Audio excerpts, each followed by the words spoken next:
Morning Abotai, there's a Mishnah in Masechet Pesachim that writes that nowadays, unfortunately, when we don't have the Bet HaMikdash or the Korban Pesach, so on Lele Pesachim, on the Leila Seder, you're not allowed to eat Gedim Mekulas, which means a lamb or a goat that's completely intact and fully roasted, because that resembles too much the Korban Pesach, and it looks like who's Makdish, Uma'ale Bachutz, it's like he brought it outside the Bet HaMikdash, and therefore there's Marita Ayin involved. The Chachamim said he can't do that.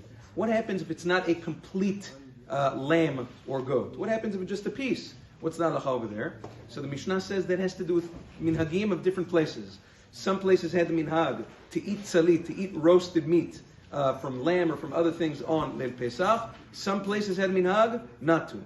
The poskim write, besides for very specific places that have such a minhag too, Maran Zechron V'Chan writes in Chazon Ovadia, based on the poskim, that all of the places that we know today have the minhag not to eat roasted meat b'leil HaSeder. And it doesn't only apply to lamb and goat, which is what the Korban Pesach was brought from. Anything that requires shechita, you cannot eat roasted on Leil HaSeder, whether it's beef or chicken, anything which requires shechita, no roasting, no grilling. Why? Because it resembles the Korban Pesach and it creates merita ayin.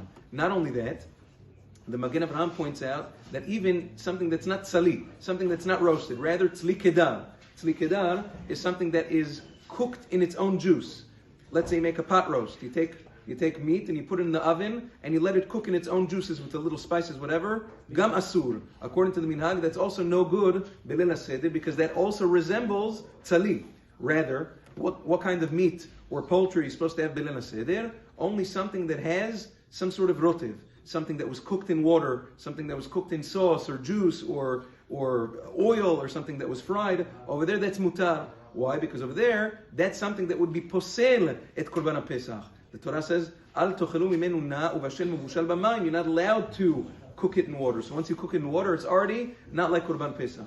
So you have to tell whoever's preparing the meat for the Leil HaSeder, no roasting, no baking. For instance, you want to bake something in the oven, like meat or chicken, also no good. You have to do it davka with some sort of juice or oil or whatever it is, something noticeable, in which case that's going to be mutar for Leil HaSeder. Also, even for the people who have minhag to eat sali b'Leil HaSeder, which is very rare, you can't eat the zroa b'Leil HaSeder, because the zroa, the lamb shank on the seder plate, is supposed to represent the Korban Pesach. That for sure you can't eat. The Ben Ish Chai says if you really want to eat it, you can eat it on the mornings of Pesach. You can eat it on the first day, second day, whatever it is, then you can have it. But Leil HaSeder, you're not allowed to have it because of this minhag. Yom Tov.